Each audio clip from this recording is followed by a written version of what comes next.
अक्टूबर 1951 लियाकत अली खान के सीने में लगने वाली वो गोली सिर्फ एक शख्स की मौत नहीं थी, उस गोली ने पाकिस्तान की जमहूरियत का भी कत्ल किया।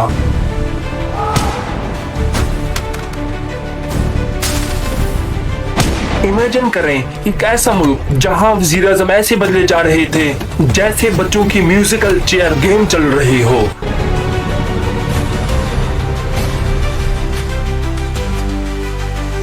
ख्वाजा निजामुद्दीन आउट, मोहम्मद अली बोगरा आउट, चौधरी मोहम्मद अली, सहरवर्दी, चंद्रनगर, फिरोज खान नून, सिर्फ 7 साल और पाकिस्तान ने 6 वज़ीर आज़म बदल दिए। दुनिया पाकिस्तान पर हंस रही थी और भारत हमारा मजाक उड़ा रहा था कि जितनी देर में हम धोती बदलते हैं पाकिस्तान वज़ीर आज़म बदल लेता है। लेकिन सवाल ये है, ये म्यूजिकल चेयर खेल कौन रहा था? कौन था वो मास्टरमाइंड जो पर्दे के पीछे बैठकर डोरियां हिला रहा था?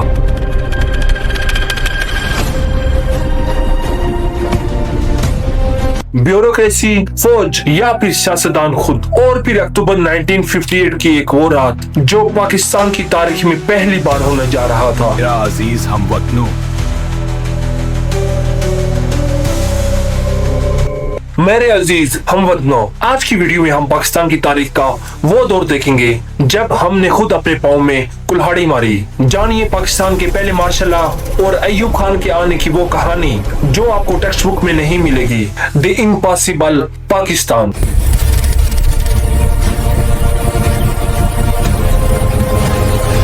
अस्सलाम वालेकुम दोस्तों, मैं हूं अमीर हमजा और आप देख रहे हैं जियो हिस्टोरिकल उर्दू। पिछले एपिसोड में हमने देखा कि कैसे पाकिस्तान बना और कैसे हमने खाली खजाने के बावजूद सरहदों की हिफाजत की, और फिर कैसे कायद आज़म और लियाकत अली खान के जाने के बाद पूरा मुल्क यतीम हो गया। अगर आपने वो वीडियो नहीं देखी तो लिंक डिस्क्रिप्शन में है। तो दोस्तों आज हम 1951 से 1958 के उस स्याह दौर में जाएंगे जहां पर फैसला होना था कि पाकिस्तान एक जमहूरी मुल्क बनेगा या सिक्योरिटी स्टेट।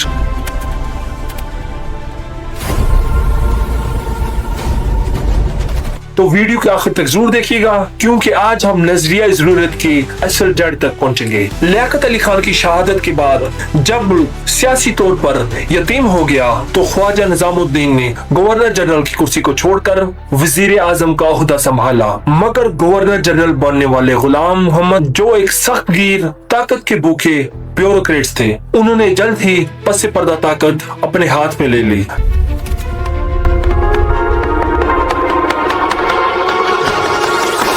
निजामुद्दीन एक शरीफ, उसूल पसंद और जमहूरी मिजाज के आदमी थे, लेकिन उनके दौर में गंदम का शदीद बहरान पैदा हो गया जिससे मुल्क में भूख, एहतजाज और बदअमनी का तासर फैला, और फिर खत्म नबूवत के फसादात ने पूरे पंजाब को हिला कर रख दिया। लाहौर में पहली बार मिनी मार्शल लगाना पड़ गया जिससे हुकूमत कमजोर दिखाई दी, मगर असल हकीकत ये थी कि ये बहरान सिर्फ बहाने थे। गुलाम मोहम्मद एक मजबूत और खुद मुख्तार वज़ीर आज़म को कबूल करने पे तैयार नहीं थे, इसलिए अप्रैल 1953 में उन्होंने पार्लियामेंट की वाज़ेह अक्सरियत रखने वाले निजामुद्दीन को अदम अतमाद के वोट से नहीं बल्कि मख से गवर्नर जनरल के आर्डर से बरतरफ कर दिया, और यूं पाकिस्तान की तारीख में पहला प्लस को हुआ, और जिसमें ये पैगाम हमेशा के लिए साबित कर दिया कि इस मुल्क में असल ताकत अवामी नुमाइंदों के पास नहीं बल्कि ब्यूरोक्रेसी और एस्टेब्लिशमेंट के हाथों में है। गुलाम मोहम्मद ने ख्वाजा निजामुद्दीन को बरतरफ करने के बाद अपनी पसंद का वज़ीर आज़म लगवाया, और ये वो दौर था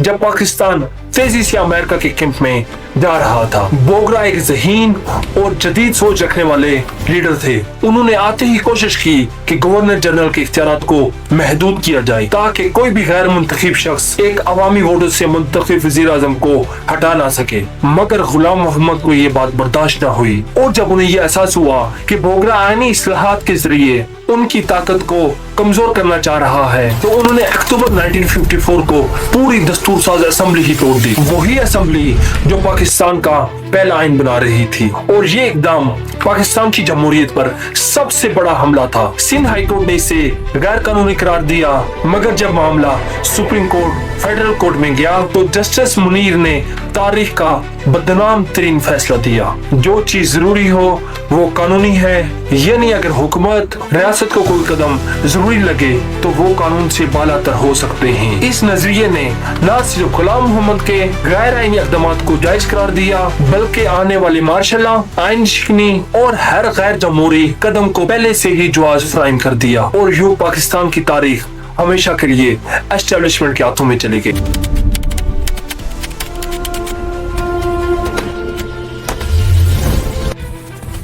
دوستو 1955 ون یونٹ اسکیم یہ وہ فیصلہ تھا جس نے پاکستان کے اندر سیاسی عدم توازن اور صوبائی نفرتوں کی بنیاد ہلا کر رکھ دی۔ اسٹیبلشمنٹ کو خوف تھا کہ مشرقی پاکستان کی آبادی زیادہ ہونے کی وجہ سے وہ پارلیمنٹ میں ہمیشہ اکثریت رکھے گا اور یوں مرکزی حکومت پر اس کا غلبہ رہے گا، اور اس لیے اس خطرے کو ختم کرنے کے لیے مغربی پاکستان کے چاروں صوبوں پنجاب، سندھ، سرحد اور بلوچستان کو زبردستی ملا کر ایک ہی صوبہ بنا دیا جسے ون یونٹ کہا گیا۔ بظاہر اسے انتظامی آسانی اور یکسانیت کا نام دیا گیا، مگر حقیقت میں اس کا مقصد مشرقی پاکستان کی آبادی کی برتری کو سیاسی طور پر غیر مؤثر بنانا تھا۔ نتیجن چھوٹے صوبوں میں اسے پنجاب کی بالادستی کی سیاست سمجھا، جبکہ مشرقی پاکستان نے اسے اپنے جمہوری حق پر ڈاکہ قرار دیا، اور یوں دونوں طرف بے اعتمادی، احساس محرومی اور نفرت کے وہ بیج بوئے گئے جو آگے چل کر 1971 میں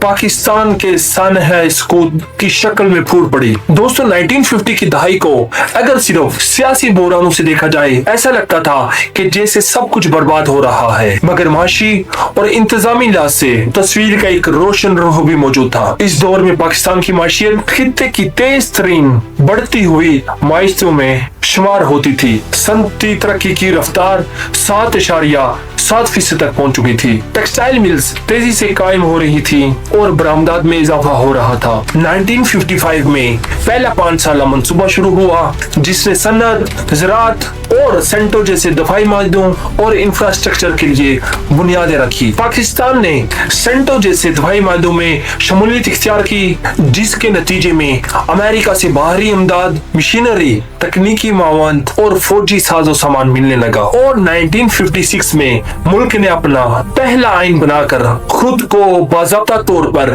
اسلامی جمہوریہ پاکستان قرار دیا۔ یعنی معاشی اشاریے اوپر جا رہے تھے، ادارے بن رہے تھے، بیرونی سرمایہ کاری آ رہی تھی، مگر اس تمام ترقی کے باوجود سیاسی ڈھانچہ اندر سے کمزور ہوتا جا رہا تھا۔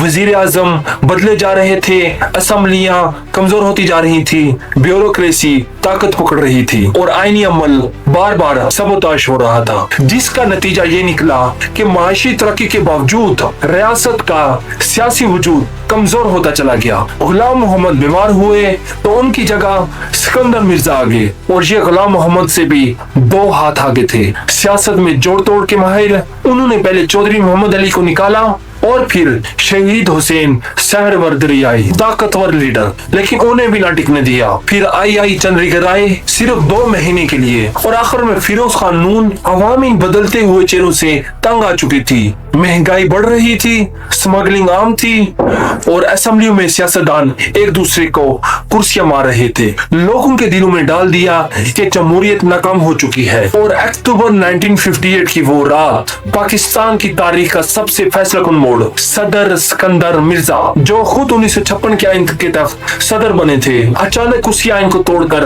پورے ملک میں مارشل لا نافذ کر دیا۔ اسمبلیاں تحلیل کر دی گئی، جماعتیں بند کر دی گئی، آئینی نظام معطل کر دیا، اور army chief general Ayub Khan کو چیف مارشل لا ایڈمنسٹریٹر بنا کر وہ سمجھتے ہیں کہ فوج ان کے ماتحت رہے گی اور وہ خود ایک بادشاہوں کی طرح کرسی میں بیٹھ کر حکومت کریں گے، مگر حقیقت یہ ہے کہ فوجی طاقت ایک بار ہاتھ میں آ جائے تو وہ کسی سیولین کو نہیں دی جاتی، اور یہی وہ لمحہ تھا جب 2 تلواریں ایک نیام میں نہیں چل سکتی تھی۔ اور صرف 20 دن بعد 27 اکتوبر کی رات جنرل ایوب خان کے قریبی ساتھیوں کا ایک گروہ سکندر مرزا کے بڑروم میں داخل ہوا، انہیں بندوق کی نوک پر استعفیٰ لکھوایا اور فوراً حراست میں لے لیا گیا، और उसी रात उन्हें मुल्क बदर करके लंदन भेज दिया गया। एस्टेब्लिशमेंट के अंदरूनी खेल का बड़ा राउंड खत्म हो चुका था और पाकिस्तान की रियासती ताकतों का मरकज मुकम्मल तौर पर एक ही शख्स के हाथ में आ गया था, जनरल अय्यूब खान, जो अगले 10 साल तक पाकिस्तान की सियासत,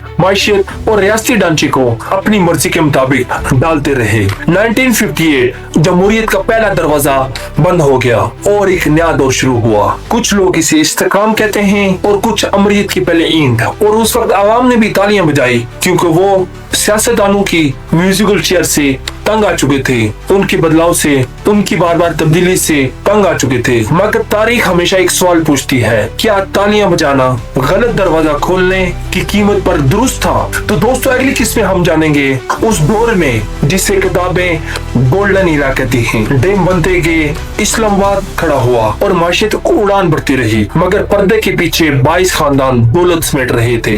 और कायद आज़म की बहन फातिमा जना के साथ होने वाले इलेक्शन पाकिस्तान की सियासत का सबसे बड़ा सवालिया निशान बन जाता है। तो दोस्तों, अगर मेरी ये तहकीक आपको पसंद आई तो लाइक कर दें, शेयर करें और कमेंट्स में बताएं कि क्या 1958 का मार्शल लॉ वाकई नागजीर था या हमने खुद अपने हाथों से जमहूरियत का गला घोंटा। मिलते हैं अगली किस्त में। खुदा हाफिज दोस्तों।